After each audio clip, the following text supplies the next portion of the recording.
주영석 기자의 뉴스 속으로. 뉴스 속으로는 예방과 치료의학도 최고, 리퍼도 최고, 시니어 어르신들에게 서울 메디칼 그룹이 최고, 서울 메디칼 그룹 제공입니다. 네, 이스라엘의 가자 지구에 대한 공격으로 민간인들과 구호단체 요원들까지 숨지자 전 세계적으로 이스라엘을 비난하는 목소리가 갈수록 높아지고 있는 가운데 나치라는 원죄가 있는 독일마저 이스라엘 행태에 대해 분노하고 있습니다. 이번 2024 대통령 선거에서 공화당 후보로 사실상 확정된 도널드 트럼프 전 대통령이 자신의 옛 참모들이 계속 외면하고 있어 선거 캠프의 인재난을 겪고 있는 것으로 나타났습니다. 바다로 흘러들어가 바다 밑에 쌓인 플라스틱 쓰레기 양이 어마어마해 이 약 1,000만 톤 이상에 달하는 어마어마한 양인 것으로 드러나 이 큰 충격을 주고 있습니다. 주영석 기자와 함께합니다. 안녕하십니까? 안녕하십니까? 네, 이스라엘 관련 소식인데 이 네. 국제사회에서 이스라엘에 대해서는 비난이 갈수록 커지고 있죠. 그런데 독일마저 이 이스라엘을 강하게 비판하고 나섰네요. 그렇죠. 얼마 전 이 아날레나 베어복 독일 외무부 장관이 자신의 X 계정을 통해서 이스라엘을 질타했습니다. 더 이상 변명하지 마라. 이게 그러니까 이스라엘이 가자 지구로 향하는 구호 물품 그 통로를 추가 개방하겠다는 입장을 밝혔는데요. 그 구호 단체들을 상대로 공격해서 많은 구호 단체에서 일하는 사람들이 죽음을 맞았고 네. 거기에 대해서 많은 비난이 일자 이제 이스라엘이 구호 물품 통로를 추가하겠다고 했는데 여기에 대해서 독일 외무부 장관이 더 이상 변명하지 말라고 아주 일갈을 한 겁니다. 그 민간인이나 구호 단체 직원들을 그렇게 죽이고 나서 뭐 오폭이었다 이런 식으로 말하는 거 더 이상 하지 말라는 거죠. 아무도 안 믿는다는 겁니다. 그렇죠. 그러니까 뭐 실수라는 거 믿을 사람 없으니까 그런 식으로 얘기하지 말고 앞으로 그런 거 하지 마라. 이제 이런 얘기가 되겠습니다. 그 구호 물품 통로를 추가 개방한다는 조치 자체는 환영하지만 그래놓고 또 거기 사람들을 몰리면 거길 또 공격하고 그런 식의 비열하고 정말 잔인하고 잔인무도한 그런 행태를 하지 말라고 이스라엘을 아주 대놓고 비난한 건데요. 그런 일이 만약에 또 생긴다면 좌시하지 않겠다는 강한 경고성 메시지로 지금 해석이 되고 있습니다. 네, 사실 독일이 2차 세계대전 때 유대인 학살이라는 원죄가 있잖아요. 그래서 이스라엘에 대해서는 그동안 소리를 못 내고 있었는데 아이고 이스라엘이 워낙 막 나가니까 독일도 이제 목소리를 높입니다. 그렇죠. 독일은 뭐 사실 근데 진정성이 있죠. 그 이후에 2차 대전 이후 지금 거의 이제 80여 년 지났는데 그동안 계속 사과하고 그럼요. 계속 반성을 하는 모습 보였고요. 네. 근데 이스라엘은 마치 홀로코스트가 참 큰 비극이었고 모든 이스라엘 사람 아니어도 모든 인류가 가슴 아프게 생각하던 일인데 마치 그거를 방패막이처럼 내세워서 자기들이 못된 짓 잘못된 짓 하면서도 남들이 뭐라 그러면 홀로코스트 내세우고 그래서 홀로코스트 이미지도 어떻게 보면 이스라엘 스스로가 퇴색시킨 그런 느낌이 있습니다. 그 이제 아시다시피 뭐 나치가 잔인하게 인종 청소를 단행했던 그런 부분인데 근데 문제는 이스라엘이 이제는 뭐 나치 못지않게 어떻게 보면 더 잔인하다 할 정도로 이런 잘못된 일을 하면서 이제 정말 사골국도 오래되면은 끓여봐야 이제 더 이상 이제 나올 국물도 없듯이 맹물이죠. 그래서 이제 이스라엘이 더 이상 그런 식으로 하지 말고 자기들 잘못된 거 이제 고쳐라. 언제까지 홀로코스트 내세워서 자기들이 피해자라는 주장할 거냐. 이제는 세계적으로도 이제 그렇게 충분히 이제 그 혜택을 받을 만큼 받았고 이제부터는 정말 잘해야 된다. 이제 그런 얘기. 그래서 독일이 정말 처음이죠. 저도 처음 보는 것 같아요. 독일이 이스라엘을 비판하는 거는 정말 처음인 것 같은데 그만큼 이스라엘의 행태에 대해서 이제 한계점에 다다른 것으로 이렇게 보여집니다. 지금 이스라엘이 자꾸 핀치로 몰리고 있다는 생각이 드는데 이 독일뿐만 아니고 이 유럽에서 이스라엘의 비판적인 목소리가 갈수록 커지고 있지 않습니까? 그렇습니다. 독일은 이제 그 홀로코스트 또 나치 이런 것 때문에 또 화제가 되고 있지만 사실 독일뿐만 아니라 유럽의 많은 국가들이 지금 이스라엘을 강하게 비난을 하고 있어요.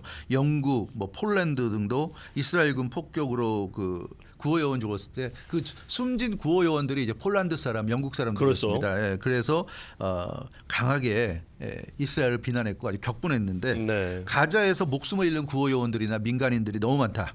이제는 도저히 모른 척하고 넘어갈 수 없는 수준이다 이러면서 맹비난했고요. 도널드 투스크 폴란드 총리가 이스라엘 향해서 아주 맹비난했는데 뭐라고 그랬냐면 당신들은 이스라엘 폴란드 연대를 정말 어려운 시험대에 올리고 있다. 지금 이스라엘 폴란드가 연대 관계인데 이 동맹 연대 관계가 지금 깨질 수 있다. 정말 인내심의 한계를 느끼고 있다. 언제까지 우리가 저렇게 못된 이스라엘과 연대를 해야 되는지 당신들은 이 연대를 지금 깨려고 시도하는 거냐 그런 얘기를 하고 있습니다. 그래서 이스라엘이 계속 가자지구 공격을 멈추지 않는다면 폴란드도 이제 이스라엘과의 그런 연대 관계를 깰 수밖에 없다는 그런 얘기를 지금 하고 있는 상황인데요. 아무튼 그 유럽에서 이 이스라엘에 대한 그 좀 비판이 커지고 있다. 이렇게 볼 수 있겠습니다. 네, 다음 소식입니다. 네.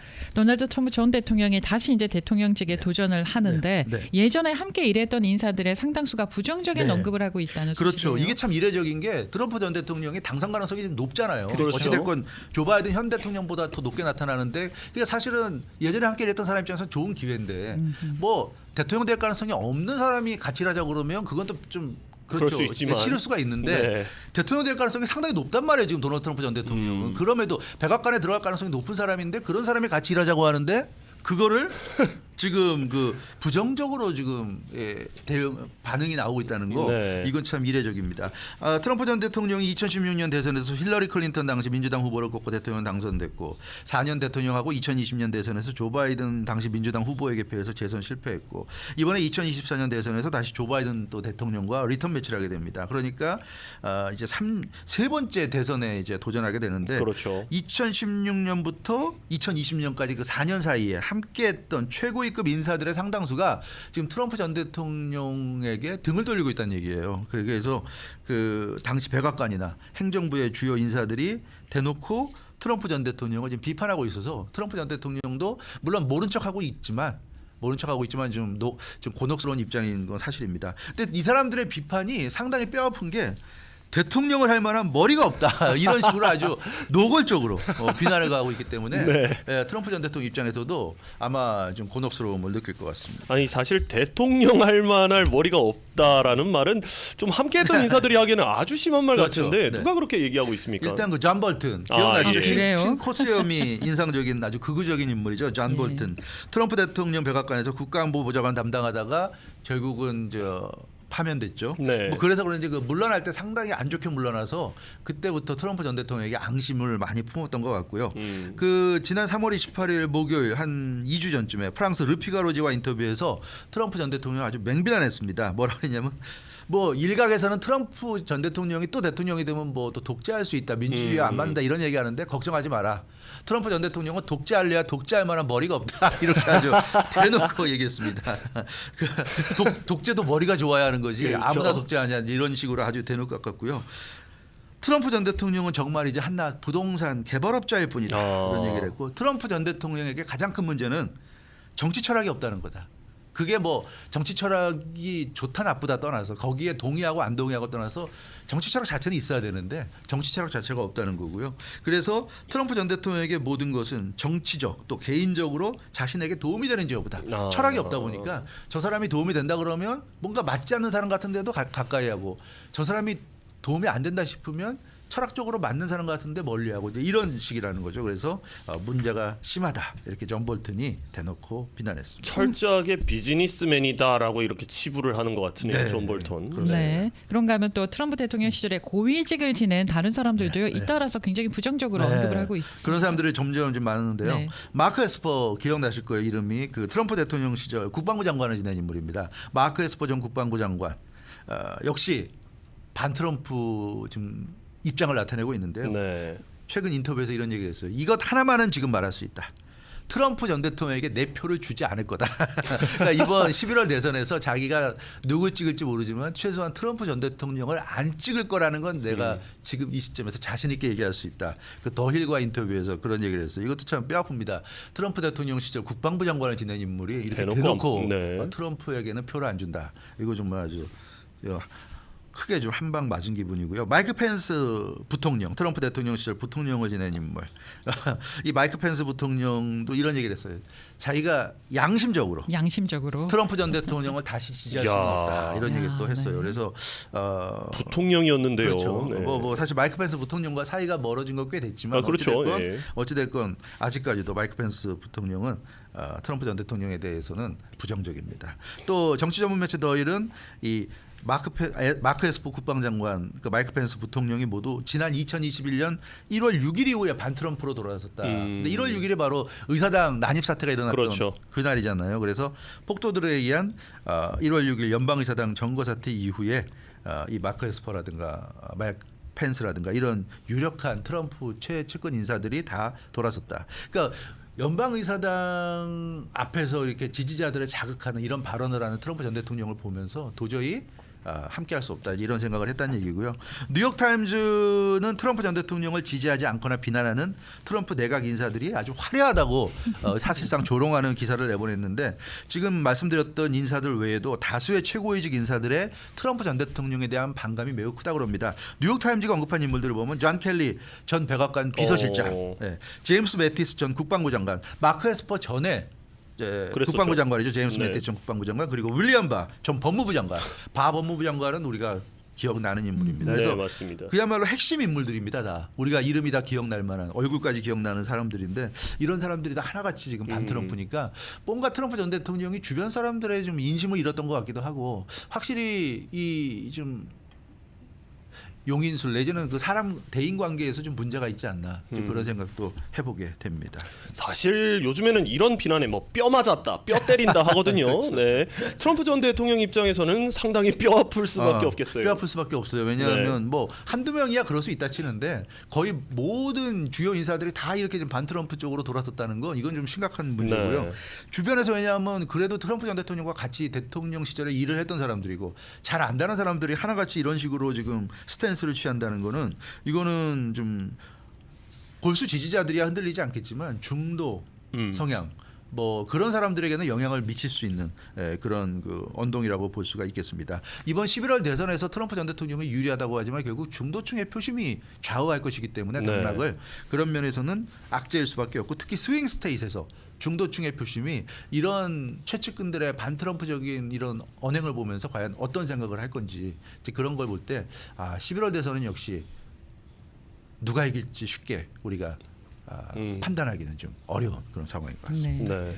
자, 다음 소식은 네. 환경과 관련한 네. 소식인데요. 바다에 플라스틱 쓰레기가 많다라는 네, 소식입니다. 그렇습니다. 우리가 뭐 그냥 피상적으로 바다에 플라스틱 쓰레기가 좀 많다는 건 알고 있는데 네. 아주 구체적인 소식이 나왔는데요.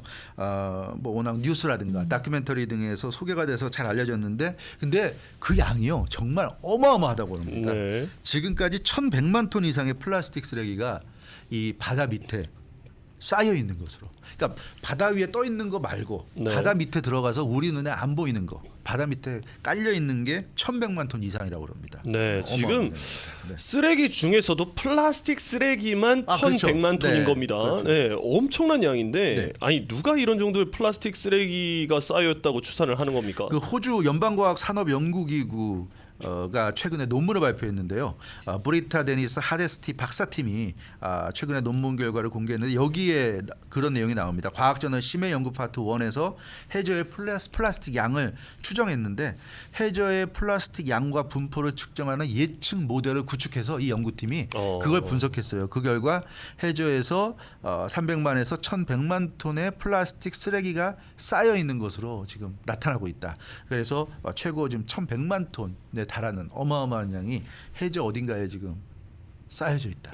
이렇게 볼 수 있겠습니다. 그게 우리가요 1,100만 톤 그러면 잘 감이 안 오거든요. 안 오죠, 맞아요. 네, 이게 얼마나 어떤 정도의 양인가요? 그게 이 호주 연방과학산업연구기구에서 알아듣기 쉽게 설명했는데요. 예. 해저에 1,100만 톤 플라스틱 쓰레기가 쌓이는 거 심각한 문제라고 그러는데 어느 정도냐면 1분마다 트럭 한 대 분량의 플라스틱 쓰레기가 바닷물 안으로 들어가는 겁니다. 그래야 이렇게 쌓이는 거예요. 1분마다 트럭 네. 한 대가 꽉 차는. 지금도 시간이 지나고 있는 이 와중에도 들어가고 그렇습니다. 있는 거예요. 그렇네요. 그래서 그만큼 이제 쌓이는다는 거고요. 그래서 2024년까지 올해가 이제 4월인데 2024년 12월까지 플라스틱 사용량이 2배로 증가할 것이다. 그러니까 바닷속에 쌓이는 양이 더 늘어날 것이다. 이렇게 예상해서 아주 충격을 주고 있습니다. 뭐 말씀 그대로 정말 충격인데요. 네. 예, 그만큼 눈에 보이지 않는 부분이기 때문에 더 놀라운 것 같습니다. 맞습니다.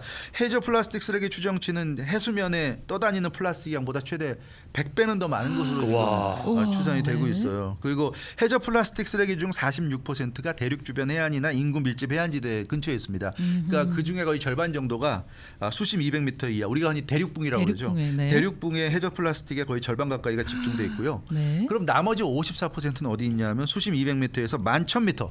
가장 깊은 바다, 우리가 해구라고 부르죠. 해구. 네. 가장 깊은 심해 사이 깊은 바다에 가라앉아 있는 겁니다. 그래서 이게 참 쉽지 않은, 이런 심해에 가라앉은 건 우리가 치울래야 치울 수도 없어요. 너무 깊이기 그렇죠. 때문에 11,000m인데요. 우리가 내려갈 수도 없는 정도 깊이고요. 그래서 이 플라스틱 쓰레기가 참 심각하고요. 이번 논문의 결론은 그렇습니다.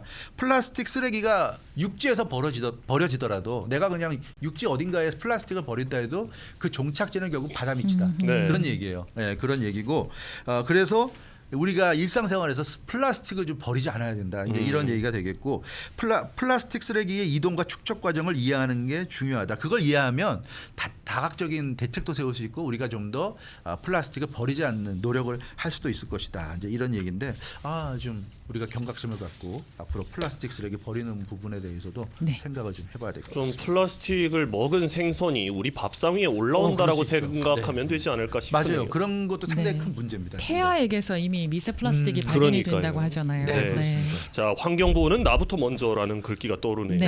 네, 알겠습니다. 감사합니다. 네, 주영석 기자였습니다. 뉴스 속으로는 예방과 치료 의학도 최고, 리퍼도 최고, 서울 메디칼 그룹 제공이었습니다.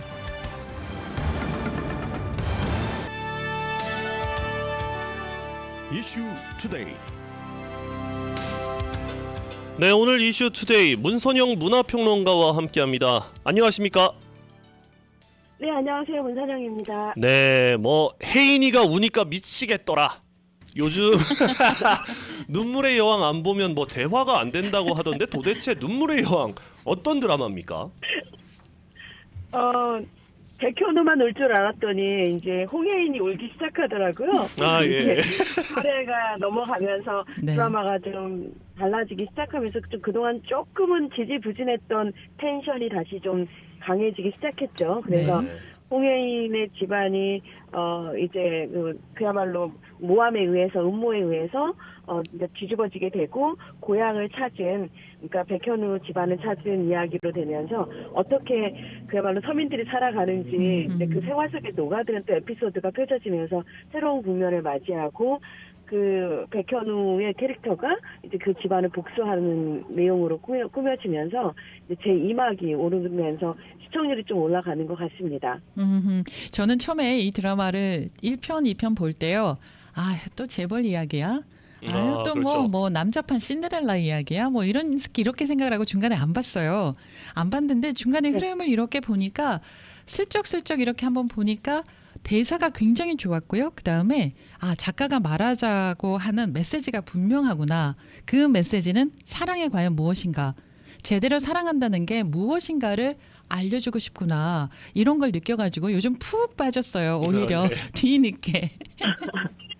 아직도 우리 앵커님께서는 소녀 같은 감성이 많으시구나라는 생각이 들고. 그래요? 맞습니다. 메시지 면에서는 지금 현재 보시다시피 사랑이라는 것이 과연 어떻게 사실 사랑할 줄 모르는 사람들이 굉장히 많거든요. 많죠. 부부 네. 중에서도 어떻게 표현을 해야 될지. 근데 그 드라마를 보면서 많은 분들이 공감하시는 게 저렇게까지 저 정도까지는 되지 않더라도 우리 부부는 과연 얼마만큼 사랑을 감사하게 생각하며 표현하고 있는가라는 이제 그런 의미를 많이 받아들이실 것 같다라는 생각이 들어요. 네. 그런데 이제 드라마적으로 저는 사실은 홍혜인 역을 맡은 김지원 씨와 백현우 역을 맡은 김수현 씨의 그 선남 선녀들의 미모를 보는 재미를 빼고는 그래요? 사실은 굉장히 많이 좀 지쳐있다라는 생각이 드는 게 박지은 작가가 그동안 별에서 온 그대라든지 푸른 바다의 전설에서 보여줬던 네네. 좀 가벼우면서도 코믹했던 터치가 오히려 네. 보는데 그야말로 뭐라 그럴까요? 부담감을 주지 않았는데 이번에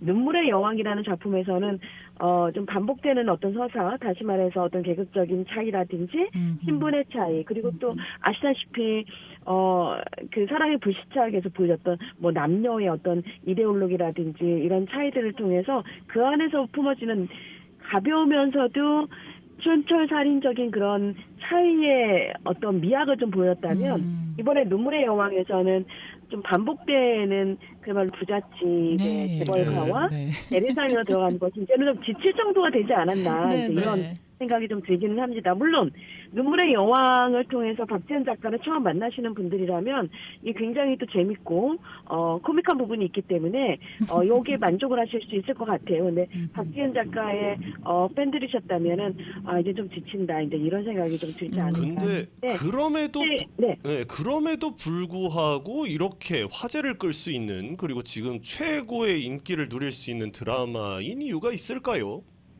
너무 뻔한 스토리거든요. 아무래도 그 아까 우리 앵커님께서 말씀하신 이제 대화의 그런 맛도 있고요. 워낙에 네. 잘 쓰는 작가이고요. 네. 사실은 전형적인 틀에서 스토리 구조가 벗어나지 못했다라는 거지.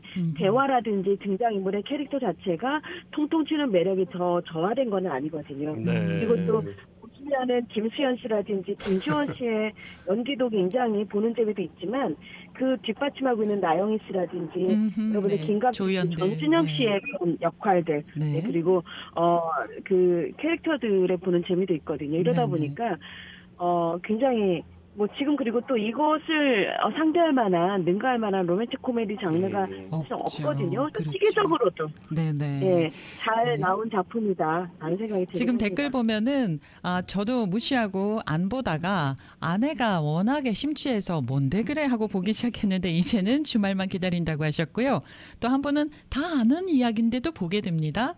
또 한 분은 여배우가 예뻐서 보시는 반대로 분들. 김수현이 잘생겨서 네.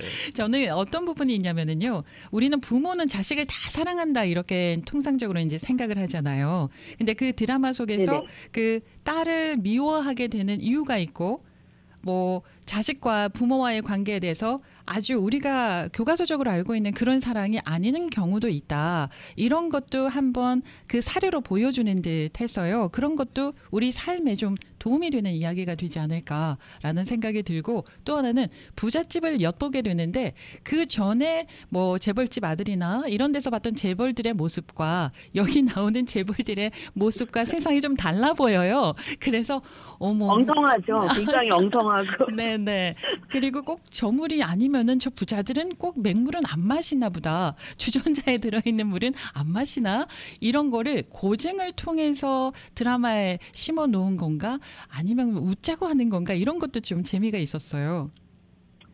맞습니다. 이제 그런 재미들이 좀 있는데요. 네. 제가 이제 그 대중문화적인 차원에서 이제 이런 드라마를 보자면 네. 이걸 통해서 재벌들이나 아니면은 빈부 격차에 대한 문제들을 그냥 해프닝 정도로만 너무 가볍게 다룰 수 있다라는 거. 네. 사실은 우리가 현실 세계에서는 많은 갈등들과 보이지 않는, 물론 이렇게 말씀하시면 뭐 드라마 하나를 가지고 사회적인 갈등의 문제까지도 연관을 시켜서 볼 수 있느냐, 그렇게 무겁게 봐야 되느냐라고 반감을 가지시는 분들도 계시겠지만 예. 결국에 이런 드라마가 알게 모르게 무의식적으로 우리들한테 어떤 영향을 미치는가라는 걸 보면 너무 희화된 계급 간의 갈등이나 계층 간의 갈등을 보여준다라는 거에서 네. 사실은 지금 한국의 어떤 사회적인 어떤 그 부에 관련된 빈부 격차라든지 이게 굉장히 심하거든요. 그렇죠. 이런 네. 문제들을 한 번에 팬시하고 판타스틱한 드라마로 사실은 해소를 해버리게 되는 그런 역할들을 하기 때문에 이런 드라마가 나올 때마다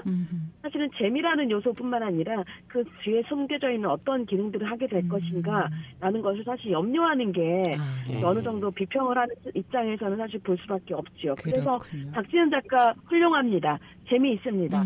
다만 이런 작품들이 계속 나오게 된다면 작가 스스로의 매너리즘에 빠질 것이고 시청자들은 좀 지치게 될 것이고 혹은 시청자들을 엉성하게 만드는 정말 드라마의 수준만큼 엉성하게 만드는 그런 역할을 하지 않을까라는 우려를 조금은 한다.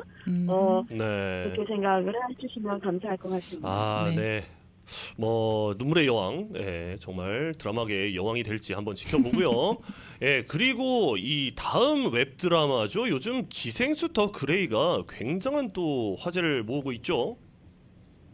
네, 많은 분들이 저는 좀 보셨으면 하는 작품이에요. 근데 연상호 이거 감독이 예. 너무 죄송한 이번에 말씀인데 뭐 연상호 감독 하면은 부산행으로 굉장히 유명한 감독이고 네. 애니메이션에서 출발한 감독이죠. 근데 네네. 기생수 더 그레이라는 게 아시는 분들은 아실 겁니다. 이와키 히토시라고 1988년에 일본의 만화책이었었어요. 네, 맞습니다. 근데 역대의 시대의 정말 흥미로운 사이파이 픽션이라고 불릴 수 있는 만화가 탄생을 했고 이 작품에 대해서 헐리우드뿐만이 아니라 전 세계적으로 어떻게 리메이크를 할 것인가라는 이야기들이 굉장히 많이 나온 작품인데 그렇군요. 외계인과 인간의 어떤 공생의 의미를 담고 있는 게 바로 이 기생수거든요. 뭐 돌연변이라는 이제 의미로도 받아들일 수가 있는데 네.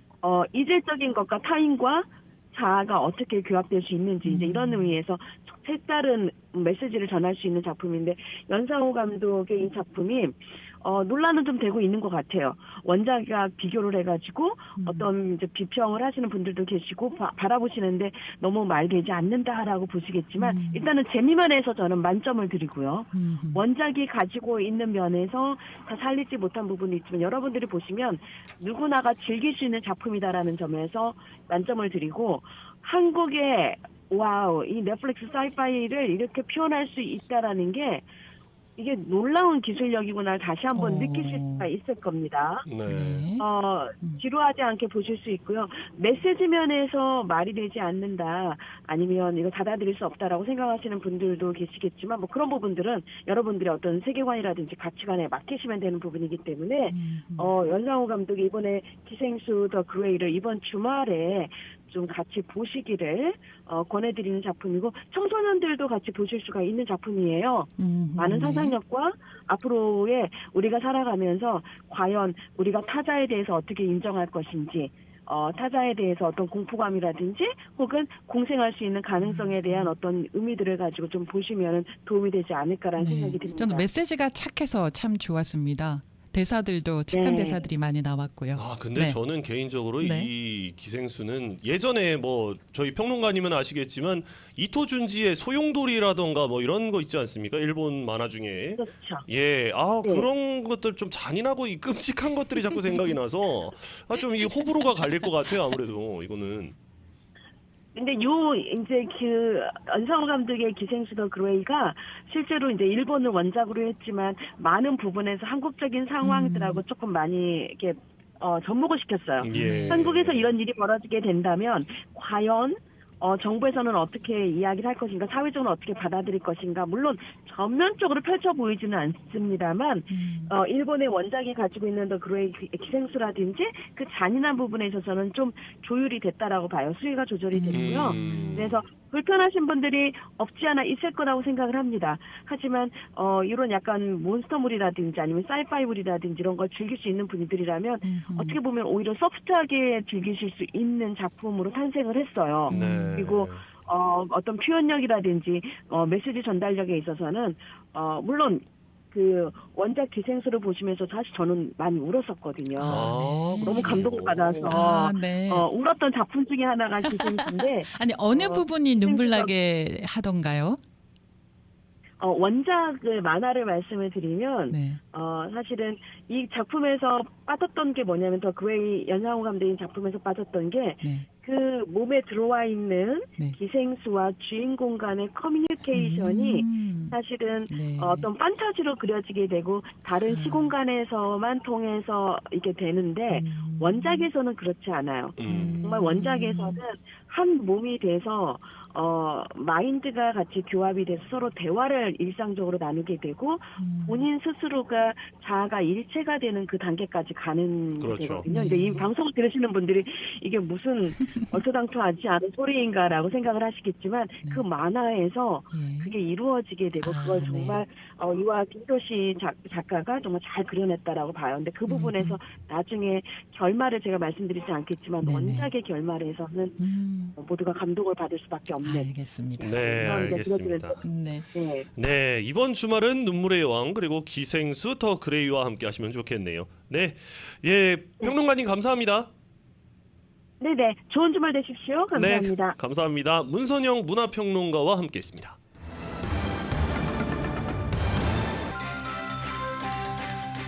데일리 브리핑. 네, 매주 금요일 데일리 브리핑 라디오 코리아 주말 프로그램인 위클리 매거진 진행자 문대원 박사와 함께합니다. 박사님 안녕하십니까? 안녕하세요.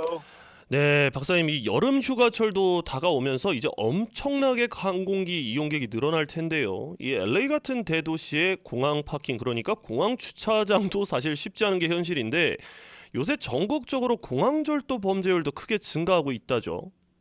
그렇다고 하네요.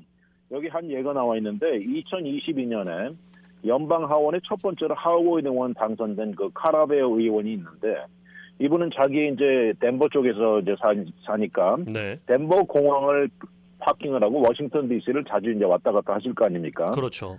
근데 이 덴버 국제공항이 알고 보니까 전국에서 파킹장 범죄 최고인 곳 중에 한 곳이라고 하네요. 오, 네. 네, 그래가지고 이 공항 측도 당황하면서 이 안전도를 강화하려고 여러 가지 변화를 줬습니다. 이 파킹장 3군데에다 감시 카메라 11개를 더 설치했고, 안전 요원도 숫자적으로 증원을 했고, 또 이 자동차를 훔쳐서 도망가는 것을 막으려고 이 장벽 같은 것도 설치했다고 그래요. 네. 근데 정말 우리가 매번 어디 갈 때마다 공항을 어떻게 가지? 누가 데려다 주나? 아니면 뭐 운반 수단을 결정해야 되는데 정말로 요새 이런 것들을 결정하는데 필요한 요소들이 이제 몇 가지가 있죠. 예를 들어서 뭐 여행을 며칠 동안 가는지 길이라든지 또 비행기가 몇 시간 걸리는 시간대 또 여행의 몇 명, 총 인원수가 몇 명인지 뭐 가방 숫자 뭐 이런 것들을 이제 다 감안을 해서 현명한 결정을 내려야 되겠죠. 네. 그런데요, 놀라운 거는 장기 주차하는 그 공항 안에 장기 주차장 있잖아요. 네. 그 공간에서의 그 범죄가 굉장히 크게 늘어났다고 하더라고요. 그렇네요. 아무래도 뭐 며칠 동안 이렇게 차를 움직이지 않고 세워놓다 보니까 이 롱텀 파킹이죠. 네. 네. 이런데 이제 서 있는 차들이 많아지다 보니까 요새 여기에 범죄가 급증하고 있다고 하는데 이제 팬데믹 지나고 항공 여행은 거의 그 이전 수준으로 돌아왔다고 해요. 그러다 보니까 이게 2022년 이후에 크게 늘어나는데 이 자동차 자체를 그냥 훔쳐가는 이 자동차 car theft가 크게 증가하고 아, 내부 또 물건들을 이어서 자동차를 뚫고 들어와가지고 네. 이 뭐 훔쳐가는 이런 게 크게 늘어났다고 하는데 그 중에서도 특히 필라델피아, 오스틴, 텍사스에 있는 오스틴, 또 시애틀 타코마 국제공항이 최악이라고 하는데 이런 것들의 공통점이 있습니다. 대부분 이런 것들이 교통수단이 좀 어려운 것들이고요. 아, 또 이 공항 위치가 다운타운에서 좀 멀리 떨어져 있는 공통점이 있는데 이 오스틴 같은 경우에 보면 2022에서 2023년 사이에 80% 증가했고 시애틀은 100%입니다. 2배가 된 거죠. 야. 달라스 공항 같은 경우에 정말 숫자로 나오니까 저 적나라한데 2023년 1월에서 11월 그 11달 동안 자동차 훔쳐간 숫자가 946대입니다. 참 이게 무슨 네, 그러면 이게 공항 파킹장에서 일어나는 자동차 범죄 타입은 몇 가지가 있다면서요? 맞습니다. 중복되는 얘기인데 제일 많은 게 자동차 자체를 훔쳐가는 car theft가 제일 많고요. 또 그 다음은 자동차를 와가지고 자동차의 파트를 잘라서 훔쳐가는 겁니다. 그 중에 제일 인기 있는 게 뉴스에도 여러 번 나왔는데 그 매연 줄인다는 그 캐탈리틱 컨버터를 뜯어가는 네네. 사례가 많고요. 예. 또 이제 창문을 깨고 들어와서 뭐 잡히는 대로 다 훔쳐나가는 도둑질이죠. 이렇게 깨고 들어와서 훔쳐가는 이 좀도둑 같은 것에 비해서 이 자동차 자체를 훔쳐가서 이걸 나중에 블랙마켓에서 파는 거는 이런 것들은 굉장히 대규모 조직들의 행위라고 합니다. 아, 이런 조직들은 특히 자동차 중에서도 좀 열쇠 없이 시동 거는 거 키리스 이그니션 이런 종류를 더 선호한다고 하는데 네.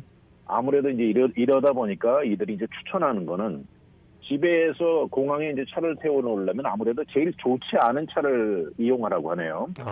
아무래도 뭐 반질반질하고 값비싼 자동차는 타깃이 될 수 있으니까. 예. 그리고 파킹 자리를 고를 때도 아무래도 그 환한 장소를 고르고 그 출입구 같은 데 사람들의 발길이 많은 쪽을 세울 것을 추천하고 뭐 엘리베이터 앞 아니면 뭐 셔틀버스 멈춤 이런 장소를 좀 골라서 세우라고 하네요. 그런 곳에 세우려면은 미리 그 주차 자리를 예약해 놓으면은 좀 도움이 되겠다라는 생각이 드는데요. 미리 예약도 할 수 있나요? 그렇습니다. 저도 뭐 이 공항 파킹 예약해 놓고 간 적은 별로 없는데 예. 이 레저베이션 시스템이 있는데 이 시애틀 공항 같은 경우에는요. 가기 무려 4달 전인 120일 이전에 사전에 예약이 가능하다고 하네요. 아, 그래서 특히 이제 할리데이 시즌이나 이 성수기 같을 때는 이들이 추천하는 건 최소한 2주 전에는 예약을 할 것을 추천하는데 그냥 무작정 갔다가 자리 없어서 빙빙 돌다가 아무래도 이 안전하지 못한 곳에 세우다 보면 이제 일이 벌어질 수가 있겠죠. 그리고 이제 또 예약을 했다가 뭐 변할 수도 있죠. 대부분 이런 것들이 캔슬이 쉽다고 합니다. 네. 네, 워싱턴 DC 덜러스 공항이나 피닉스 공항 같은 데는 이런 곳은 정말 예약 1시간 전까지만 캔슬하면 이 풀 리펀드를 해준다 그러고 근데 이제 이 별거 아니지만 그래도 이 시간을 넘어버렸으면 그리고 나서 캔슬을 하면 피가 한 $25 정도 붙는다고 하니까 미리 생각을 해서 사전에 예약하고 또 만약 변화가 생기면 뭐 캔슬도 쉽게 할 수 있더니 좋은 아이디어 같아 보입니다. 그런데 박사님 문제는 돈 아니겠습니까? 이 파킹 요금도 엄청나게 올랐다고 하는데 그렇지 않습니까? 엄청나게 올랐습니다. 네. 이 정말 요새 모든 것도 올랐거니와 사실 그 이전에도 똑같은 걸 사도 공항 안에 들어가서 사면 굉장히 모든 게 비싸지 않습니까? 그랬었죠. 예. 근데 전국적으로 공항 파킹 요금이 다 올랐어요. 이 호놀룰루의 그 다니엘 이노에 국제공항이나 시애틀 오스턴 공항 같은 데는 이번 4월 1일을 위해서 일찍이 다 올렸는데 사실 공항 파킹 맛이 편안하죠. 아무래도 터미널에서 제일 가깝고 이런 편리함이 비싼 돈을 내는 건데 그러다 보면 조금 떨어진 데 파킹이 좀 저렴한 데 세우고 셔틀버스 타고 들어가는 옵션도 있지 않습니까? 그렇죠. 근데 뭐 파킹 스팟 뭐 이름들이 많은데 이런 것들은 전국에 수십 개 공항에 저렴한 파킹 제공을 여러 군데 한다는데 공항 파킹 요금이 제일 비싼 순서가 나와 있는데 제일 비싼 곳이 놀랍게도 샌디에고 공항이 하루에 $38로 제일 비싸고요. 반대로 제일 저렴한 곳은 캔자스시티에 있는 공항이 하루에 $7.50. 엄청 차이가 나네요. 네. 야, 엄청 차이가 많이 납니다. 자, 그러면은 저 같으면은 차를 가지고 가지 않고 우버나 라이드쉐어 같은 거를 이용을 할 듯 싶은데 그럴 때 사용하는 비용하고요. 주차 요금하고 비교를 하면 혹시 좀 어떨까요? 네, 중요하네요, 이거. 그러게요. 그거 비교를 해보게 되죠. 아무래도 예. 어떤 게 더 make sense 하나. 근데 이 상황이 도시에 따라서 많이 다르네요. 이 전국의 50군데 메이저 공항을 비교해봤더니 그중에 14군데는 예를 들어서 뭐 연휴가 온다, 롱 위켄드에 공항 파킹보다 우버 타는 것이 더 저렴하다고 나온 것이 14군데입니다. 네. 이거 어떻게 비교했냐면 공항 파킹 요금에다가 또 시내 한 중간에서 공항까지 가는 우버 비용을 비교를 했다고 하는데 몇 가지 예를 보면 뉴욕의 제일 유명한 JFK 공항 같은 경우에 이 롱위크인데 공항 파킹이 $105가 나왔는데 우버를 타고 갔을 때는 $193가 넘어서 파킹하는 것이 $88가 더 저렴한 거고요. 네. 그리고 앞에 말한 샌디에고 공항 같은 경우에는 이 롱위크인데 파킹이 $114고 우버는 오히려 $31, 88센트라 우버가 한층 더 이제 저렴한 것이고 워싱턴 DC 덜러스 공항 같은 경우는 파킹이 $42, 우버가 반대로 $113가 넘기 때문에 이건 파킹이 더 좋은 거고 뉴저지의 뉴워크 공항도 파킹은 $105, 우버는 $35, 큰 차이가 나죠. 네. 이 보스턴의 국제공항도 파킹은 $96, 우버는 $35라 우버가 좋은 옵션이라고 해서 나와 있네요. 사실 LA 국제공항도 사정은 마찬가지거든요. 지금. 그렇습니다. 여기 하루 요금 나오는데 아까 샌디에고가 제일 높다고 그랬는데요. 예. 바로 거기 이어서 LA 공항하고 뉴욕의 존 F 케네디 공항이 $35로 그 다음 수준입니다. 와. 하루 $35면은 이게 지금 하루니까 롱텀이라고 계산하면은 보통 한 2, 3일 뭐 많게는 뭐 2주일까지 갈 수 있는데 그렇게 되면은 뭐 이거는 한 4,500 엄청난 네, 거죠. 그렇죠. 주차 비용으로만 한 300불 이상 쓰셔야 된다는 거. 게다가 자동차를 도난당하거나 아니면은 그렇습니다. 자동차에 이렇게 훼손이 되는 그런 일이 발생한다 그러면 정말 화가 나는 일이죠.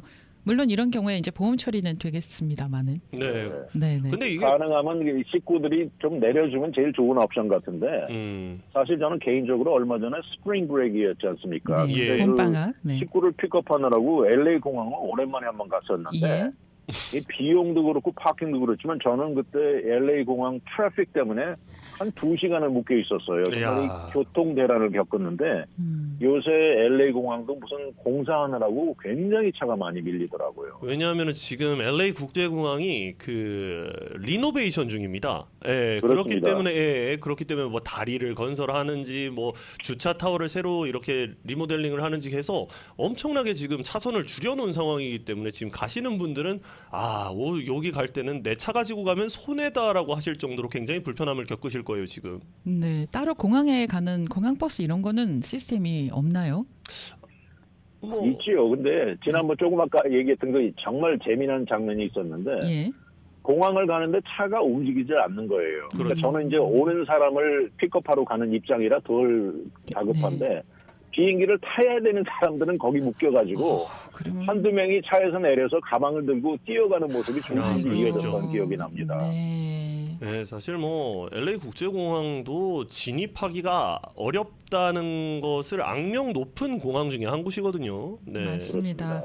그러나 저러나 범죄는 없어야 되겠습니다. 공항에서 이런 범죄가 일어난다면 관광객들도 뭐 오고 싶겠습니까? 네, 불안해서 네. 뭐 살겠나요? 이게? 그러니까요. 네. 이런 범죄를 어떻게 하면 근절할 수 있을까? 정말 숙제 가운데 숙제입니다. 네, 알겠습니다. 그렇습니다. 네. 네, 알겠습니다. 박사님 감사합니다. 감사합니다. 네, 문대현 박사와 함께했습니다.